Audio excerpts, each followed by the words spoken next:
Hello दोस्तों, स्वागत है आपका मेरी इस चैनल हिंदी स्वर प्रिया पर। अगर आपको मेरी वीडियोस अच्छी लग रही हो तो प्लीज़ लाइक करें, शेयर करें और सब्सक्राइब जरूर कर लें। महाभारत कथा सरल शब्दों में भाग 3। राजा शांतनु शिकार खेलते हुए एक दिन गंगा के तट पर चले आए। वहां उन्होंने एक अद्भुत दृश्य देखा। गंगा के किनारे पर खड़ा एक सुदर्शन युवक बाणों की बौछार से गंगा के वेगवान धारा को रोके हुए था। राजा उस युवक के पास पहुंचकर उसका परिचय पूछने ही वाले थे कि देवी गंगा वहां स्वयं उपस्थित हो गई और बोली, राजन, यह आपका पुत्र देवव्रत है क्या? राजा चौंके। हाँ राजन। गंगा ने मुस्कुराकर उस युवक को अपने पास बुलाया और कहा, पुत्र, ये ही तुम्हारे पिता हैं, इन्हें प्रणाम करो। देवव्रत ने राजा शांतनु के चरण स्पर्श किए। राजा ने देवव्रत को आनंदित होकर अपने सीने से लगा लिया। पिता पुत्र के मिलन पर देवी गंगा ने कहा, राजन, महर्षि वशिष्ठ ने आपके पुत्र को वेद वेदांगों की शिक्षा दी है। असुरों के आचार्य शुक्राचार्य ने शस्त्र ज्ञान और रण कौशल में पारंगत किया है और भगवान परशुराम ने धनुर्विद्या का ज्ञान दिया है। युद्ध में केवल परशुराम ही आपके इस पुत्र का सामना करने की सामर्थ्य रखते हैं। आपका यह पुत्र जितना कुशल योद्धा है उतना ही कुशल राजनीतिज्ञ भी है। आज आपका यह पुत्र मैं आपको सौंप रही हूँ। अपनी बात कहकर गंगा ने देवव्रत का मस्तक चूमा और उसे आशीर्वाद देकर गंगा की लहरों में समा गई। राजा शांतनु अत्यंत तेजस्वी पुत्र को पाकर प्रफुल्लित मन से अपनी राजधानी लौट आए। राजधानी आकर उन्होंने देवव्रत को युवराज के पद पर सुशोभित कर दिया। धीरे धीरे 4 वर्ष बीत गए। राजा का मन फिर आमोद प्रमोद में रमने लगा। एक दिन वे यमुना नदी के तट और आखाट करने के निकल गए। यमुना तट पर भ्रमण करते हुए उन्हें पूरा वातावरण दिव्य सुगंध से सुशोभित हुआ लगा। वे उस सुगंध से खींचे चले गए। कुछ दूर उन्होंने एक नाव में खड़ी हुई एक अनिंद सुंदरी को देखा। वह सुगंध उस सुंदरी की कामनीय देह से निकल रही थी। उस तरुणी का नाम सत्यवती था। वह एक निषाद की बेटी थी। पहले उसकी देह से मछली के समान दुर्गंध निकला करती थी, किंतु फिर एक दिन उसकी मुलाकात महर्षि पराशर से हुई, जिन्होंने अपने तप के प्रभाव से उसे दुर्गंध मुक्त करके दिव्य सुगंध प्रदान कर दी। गंगा के वियोग के कारण राजा शांतनु के मन में जो उदासी छाई रहती थी वह इस तरुणी को देखकर विलीन हो गई। वे उस युवती का सत्संग पाने के लिए लालायित हो उठे। उनकी भावनाएं प्रबल हो उठी। उन्होंने आगे बढ़कर उस सुंदरी से कहा, हे सुंदरी, मैं हस्तिनापुर का राजा शांतनु हूँ। मैं तुमसे विवाह करना चाहता हूँ। क्या तुम मेरा यह प्रणय निवेदन स्वीकार करोगी? सत्यवती ने मुस्कुराकर उत्तर दिया, हे राजन, मेरे पिता दासराज मालाओं के स्वामी हैं। मुझसे विवाह करने के लिए आपको उनकी अनुमति लेनी होगी। राजा शांतनु ने केवट दासराज से अपनी इच्छा प्रकट की तो वे बोले, हे राजन, आपके जैसा सुवर मेरी कन्या को और कहाँ मिलेगा, पर आपको एक वचन देना होगा।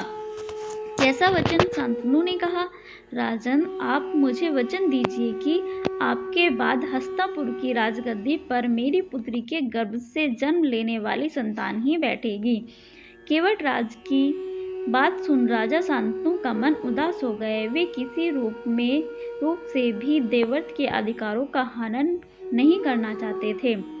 उनसे वचन देते न बना निराश होकर वे गहरे अंतर्द्वंद के साथ अपने नगर को लौट आए। महल में आकर उन्होंने किसी से कुछ नहीं कहा। चिंता उन्हें धीरे धीरे भीतर ही भीतर खाने लगी।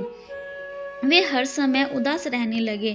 शरीर क्षीण होने लगा। देवव्रत ने देखा कि पिताश्री के मन में कोई न कोई गहन चिंतन अवश्य समाई हुई है।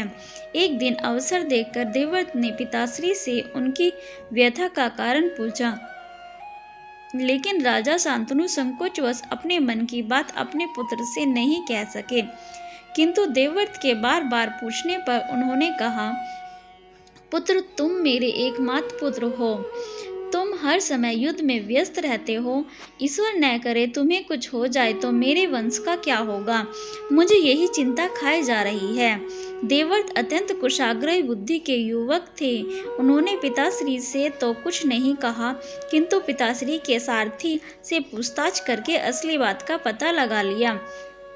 वे अपने पिताश्री को बताए बिना केवट राज के घर के पास पहुँचे और उनसे सत्यवती का विवाह महाराज शांतनु से करने का आग्रह किया। केवट राज ने अपनी वही शर्त देवव्रत के सामने दोहरा दी। इस पर देवव्रत ने केवट राज से कहा, यदि यही बात है तो मैं आपको वचन देता हूँ कि मैं राज्य के सिंहासन पर अपना कोई अधिकार नहीं मांगूंगा। सत्यवती का पुत्र ही पिताश्री के उपरांत राजा होगा। आर्यपुत्र, आप निसंदेह महान हैं, वीर है, परंतु मेरे मन में एक आशंका और है। मैं जानता हूँ कि आप अपने वचन के पक्के हैं, लेकिन आपकी संतान से तो मैं ऐसी आशा नहीं कर सकता। आप वीर हैं, आपका पुत्र भी वीर ही होगा। यदि उसने मेरे नाती को राजसिंहासन से उतार दिया तो मैं क्या करूँगा? मेरी पुत्री का जीवन तो नर्क बन जाएगा। केवट राज की बात सुनकर देवव्रत ने तत्काल आकाश की ओर हाथ उठाकर भीष्म प्रतिज्ञा की। केवट राज, मैं 10 दिशाओं को साक्षी मानकर प्रतिज्ञा करता हूँ कि मैं विवाह नहीं करूँगा और आजन्म ब्रह्मचारी रहूँगा। अब तो तुम संतुष्ट हो? युवा देवव्रत की ऐसी कठोर प्रतिज्ञा सुनकर दिशाएं धन्य वीर, धन्य भीष्म के जयघोष से गूंज उठी। देवगण आकाश से पुष्प वर्षा करने लगे। केवट राज भी युवा देवव्रत की भीष्म प्रतिज्ञा सुनकर रोमांचित हो उठे। उन्होंने तत्काल अपनी कन्या सत्यवती को देवव्रत के साथ भेज दिया। इस प्रकार एक पुत्र ने अपने पिता की प्रसन्नता के लिए अपना पूरा जीवन बलिदान कर दिया। भारतीय संस्कृति में ऐसा महान उदाहरण दूसरा कहीं भी नहीं मिलता। इस प्रतिज्ञा के बाद ही देवव्रत का नाम भीष्म पड़ा था। सत्यवती का विवाह खूब धूमधाम से महाराज शांतनु के साथ हो गया। राजा को किंचित भी इस बात का पता नहीं चला कि उनके पुत्र ने उनके लिए कितना बड़ा बलिदान दिया था। उन्हें तो उस समय केवल सत्यवती का सौंदर्य ही दिखाई दे रहा था। परंतु जब कुछ समय बाद जब महाराज शांतनु को पुत्र के बलिदान के बारे में पता चला तो अपने पुत्र देवव्रत को इच्छा मृत्यु का वरदान दिया।